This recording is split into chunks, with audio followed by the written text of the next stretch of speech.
The reason why I began looking at whisky as an investment opportunity was I've got a number of investments across different portfolios, and I've been tracking whisky for a while, didn't know much about it, have a fairly large investment in wine, and was looking for something else to have a look at, and that's really why I began exploring the whisky market. The reason why I sort of homed in on Spiritfilled was that having started the journey, the number of companies that their first question was, how much do you have to invest? Which to me is the wrong question to be asking.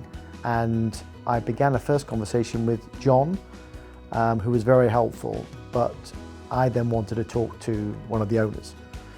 So he very kindly put me in touch with Russell, who I then met in Bath and had probably an hour and a half with him, just chatting through his background, where he'd come from, what he'd done, what his aspirations were, so I could understand a bit more about the company.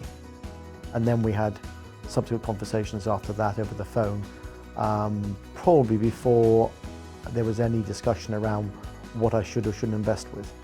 And that's really where I began to feel comfortable that I was working with somebody that I could work with long term. And we've had a lot of conversations about the aspirations of Spiritfilled and what they're trying to do, etc. And that's really why I think I felt comfortable to move forward and invest with Spiritfilled. I've always worked on feeling comfortable with people, whether it be investing in stocks and shares or whether investing in my wine or whatever. I very much go on relationships. Yes, they do have to perform. But initially I want to work with people I feel comfortable to have a beer with or whatever it might be, rather than just a very business-like discussion. And Russell and I have played golf. We've had lots of conversations, so it's been fun. Very transparent. But yeah, every time we've agreed on something, we've agreed what the price is. I've always known whether it's 3, 5, or longer insurance within the agreement or the price.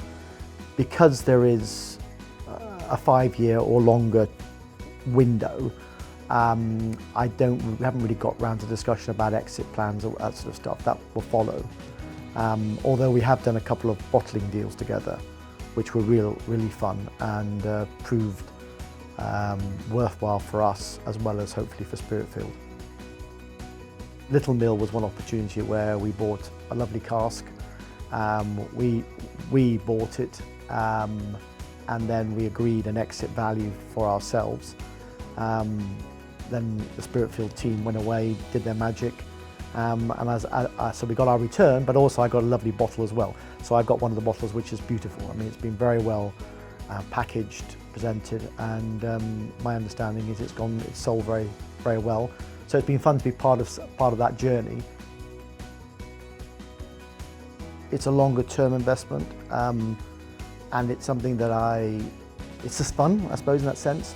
I mean, I've been fortunate to have done okay in business. I'm beginning to wind down from my business interests, and I think it'll probably offer me 2 things. One is hopefully some good returns, but also an opportunity to go and have some fun, visit the distilleries, visit the casks, meet up with other people, etc. So I see it as much as being a social opportunity with the benefit of investment and returns, as it is purely buying stocks and shares, which I have a portfolio. I never look at them. Somebody else worries about that. That doesn't excite me, shall we say. But so yeah, I've done the same thing with wine. I've really enjoyed that. And hopefully whisky will offer me an alternative enjoyment. Maybe said the golf courses in Scotland, more so than the whisky I drink, will encourage me to go up and visit.